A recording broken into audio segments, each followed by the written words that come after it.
రాష్ట్రాన్ని ఎట్లా ముందుకు తీసుకుపోవాలి అని ఏ ప్రభుత్వమైనా ఆలోచిస్తుంది. కానీ రేవంత్ రెడ్డి ప్రభుత్వం మాత్రం తమకు తాము ఎట్లా మేలు చేసుకోవాలి, ఏ ప్లాన్ చేసి కమిషన్లు కొల్లగొట్టాలి, వాటాలు ఎట్లా పంచుకోవాలని మాత్రమే ఆలోచించే ప్రభుత్వం రేవంత్ రెడ్డి ప్రభుత్వం. గౌరవ తెలంగాణ తొలి ముఖ్యమంత్రి కేసీఆర్ గారు 2023 అసెంబ్లీ ఎన్నికల ముందు ఒక విషయాన్ని చాలా స్పష్టంగా చెప్పారు. కాంగ్రెస్కు అధికారం ఇస్తే రాష్ట్రంలో అరాచకం రాజ్యమేలుతుంది అని కేసీఆర్ గారు చెప్పిన మాట ఇవాళ అక్షర సత్యమని తేలింది. జనరల్గా ఇప్పుడు మనం చూస్తుంటాం కాంగ్రెస్ గవర్నమెంట్లో బయట ఈ మధ్య వాటాల కోసం మంత్రులు దండుకునే విషయాన్ని కూడా చూస్తున్నాం. స్వయంగా కేబినెట్ మంత్రుల కుటుంబ సభ్యులే రోడ్ల మీదకి వచ్చి వాటాల విషయాల్లో వచ్చిన తేడాలు వాళ్ళే చెప్తున్నారు, మేం చెప్పడం కాదు. ఇలా బీఆర్ఎస్ పాలన 10 ఏళ్లలో కేసీఆర్ గారి నాయకత్వంలో అభివృద్ధికి సంక్షేమానికి కేర్ ఆఫ్ అడ్రస్గా తెలంగాణను రూపుదిద్దాం. దేశం మనం చూసి నేర్చుకునే విధంగా తెలంగాణను తయారు చేసుకున్నాం. మన మిషన్ కాకతీయ కావచ్చు, మన మిషన్ భగీరథ కావచ్చు, మన 1962 కావచ్చు, గురుకుల పాఠశాలలు కావచ్చు, ఎన్నో కార్యక్రమాలు దేశానికి ఆదర్శంగా తెలంగాణ నిలిపినాం. కానీ ఇవాళ కాంగ్రెస్ పాలన ఎట్లయిపోయింది? బడా బడా స్కామ్లకు, సకల దరిద్రాలకు, దుర్మార్గాలకు, అరాచకాలకు కేంద్రంగా ఇవాళ తెలంగాణను కాంగ్రెస్ పార్టీ తయారు చేస్తూ ఉంది.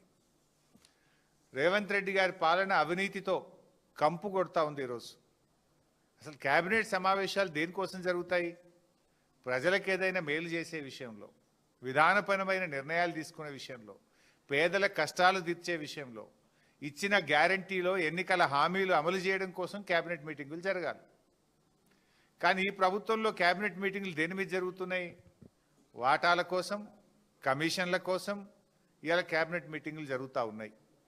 పంపకాల్లో తేడా రావడంతో బయటకు వచ్చి ఒకరి మీద ఒకరు నిందలు వేసుకుంటూ ఉన్నారు. అందుకే నేను గతంలో అన్నా, ఇది ఒక దండుపాలెం బ్యాచ్ లాగా తయారైందని కూడా గతంలో నేను కామెంట్ చేస్తే నా మీద విరుచుకుపడ్డారు. కానీ ఇలా అదే నిజమని తేలుతుంది కదా.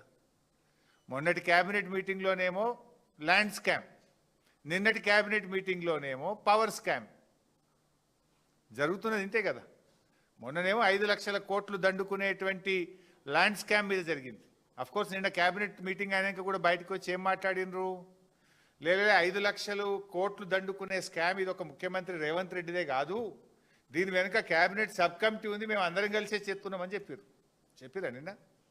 ఇది ఒక రేవంత్ రెడ్డి ఆలోచన కాదు, క్యాబినెట్ సబ్ కమిటీ మా అందరి ఉంది, దీన్ని వెనుక మేమంతా కలిసే ఉన్నాం, కలిసే చేస్తున్నాం అనే మాట చెప్పకనే చెప్పిను నిన్న క్యాబినెట్. అధికారంలోకి వచ్చి 2 ఏళ్ళు అయింది. ఎప్పుడన్నా బీఆర్ఎస్ పార్టీ ప్రజల తరఫున పోరాడితే,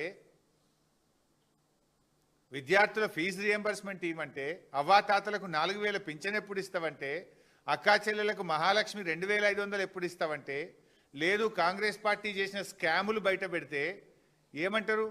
ఓ ఎంక్వైరీ చేస్తాం, మీ మీద కమిషన్ వేస్తాం, మీ గవర్నమెంట్లో ఇట్లయింది అంటే 2 ఏళ్ళు అయిపోయినాక కూడా ఇంకా గవే సిగ్గులేని డొల్ల మాటలు మాట్లాడుతున్నారు. అంటే ఇవన్నీ కూడా డైవర్షన్ పాలిటిక్స్, డర్టీ పాలిటిక్స్.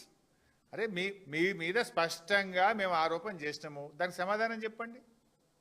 మీరు వెనకటి ఇట్లా చేసిండ్రు, మీరు అట్లా చేసిండ్రు, మీ మీద ఈ ఎంక్వైరీ చేస్తాం, మీ మీద కమిషన్ వేస్తాం, మిమ్మల్ని లోపలేస్తాం, ఇదే ముచ్చట్నా? ఇంకా ఇవాళ ప్రజాధనాన్ని కొల్లగొడుతున్నారు.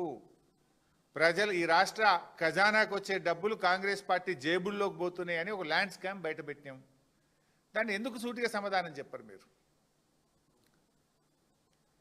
మొన్నటి క్యాబినెట్లోనేమో భూ స్కామ్ మీద మీటింగ్ జరిగింది, నిన్నటి క్యాబినెట్ మీటింగ్లో పవర్ స్కామ్ మీద మీటింగ్ జరిగింది. ఈ మంత్రివర్గము స్కామ్ల గురించి మాట్లాడుతుంది తప్ప స్కీమ్ల గురించి మాట్లాడతలేదు. మీ మంత్రివర్గం స్కీమ్ల గురించి ఆలోచిస్తలేదు, స్కామ్ల గురించి ఆలోచిస్తుంది. ఇప్పుడు రామగుండంలో 800 మెగావాట్లు పెడతాం, పాల్వంచలో 800 మెగావాట్ల పవర్ ప్లాంట్ పెడతాం, మక్తల్లో 800 మెగావాట్ల పవర్ ప్లాంట్ పెడతామని నిన్న క్యాబినెట్లో నిర్ణయం తీసుకున్నాం. అయితే ఎన్టీపీసీ ధర ఎక్కువనా, మన జెన్కో ధర ఎక్కువనా, ఇద్దరితో మాట్లాడి మేము ఆ ప్లాంట్ ఎవరు కట్టాలో నిర్ణయిస్తాము అన్నారు. ఇది drama. Basically two things are very clear. ఇప్పటికే ఎన్టీపీసీ డిపిఆర్ తయారు చేసింది, మన జెన్కో కూడా డిపిఆర్ తయారు చేసింది. జెన్కో ధర ఎంతనో నీకు తెలుసు, ఎన్టీపీసీ ధర ఎంతనో నీకు తెలుసు. కుల్లం కుల్లా ఉన్నది నంబర్ 1. నంబర్ 2, ఎన్టీపీసీ అనేది ఈపీసీ కింద అది కాంట్రాక్ట్ సంస్థ కాదు, కట్టి ఇవ్వడానికి అది కాంట్రాక్ట్ సంస్థ కాదు. ఎన్టీపీసీ అసలు నిర్మాణమే చేయదు, తనకు కోసం తాను విద్యుత్ ఉత్పత్తి చేసే ప్లాంట్ కట్టి విద్యుత్ సరఫరా చేస్తుంది తప్ప ఇతరుల కోసం ప్లాంట్ కట్టేది కాదు. అంతా తెలిసిన ఓ డ్రామా రేవంత్ రెడ్డి గారు, అంటే డైవర్షన్ పాలిటిక్స్. తమ స్కెచ్ను అమలు చేసుకోవడానికి ఇదో డైవర్షన్. రేపు ఎట్లా ఎన్టీపీసీ మేము కట్టమంటుంది. అయినా ఇంకోటి, ఇప్పుడు రామగుండం 800 మెగావాట్ల పవర్ ప్లాంట్ తయారు చేయడానికి జెన్కో ఆల్రెడీ నిన్న క్యాబినెట్కు డిపిఆర్ పెట్టింది. జెన్కో డిపిఆర్ తయారు చేసింది. జెన్కో డిపిఆర్ ప్రకారంగా 14 కోట్లు ఒక మెగావాట్కు ఖర్చు అవుతుంది అని జెన్కో చెప్పింది. మొదలు 17 కోట్లు చెప్పింది. అరే గింత నాభై బదనామైతామంటే దాన్ని 14 కోట్లకు తగ్గించి చూపించారు. తర్వాత పెంచుకునే స్కెచ్ అది. సరే 14 అనుకుందాం. ఎన్టీపీసీ తెలంగాణ కోసం అచ్చంగా రాష్ట్ర విభజన చట్టంలో భాగంగా 4000 మెగావాట్ల పవర్ ప్లాంట్ ఎన్టీపీసీ కడుతుంది. అందులో 1600 బీఆర్ఎస్ ప్రభుత్వం ఉన్నప్పుడే కట్టింది. ఆ కరెంటు మనం తీసుకున్నాం. ఇప్పుడు మరో 2400 మెగావాట్లు ఎన్టీపీసీ కడతా ఉంది. వాళ్ళు ఎంత చేసిండ్రు ధర? పర్ మెగావాట్ 12 కోట్ల 23 లక్షలుగా ఎన్టీపీసీ డిపిఆర్ తయారు చేసింది. కుల్లం కుల్లా వీళ్ళు ఎక్కువనా వాళ్ళు ఎక్కువనా చర్చించి నిర్ణయం తీసుకుంటామని కేబినెట్ చెప్పిందట. ఎన్టీపీసీ డిపిఆర్ రాష్ట్ర ప్రభుత్వం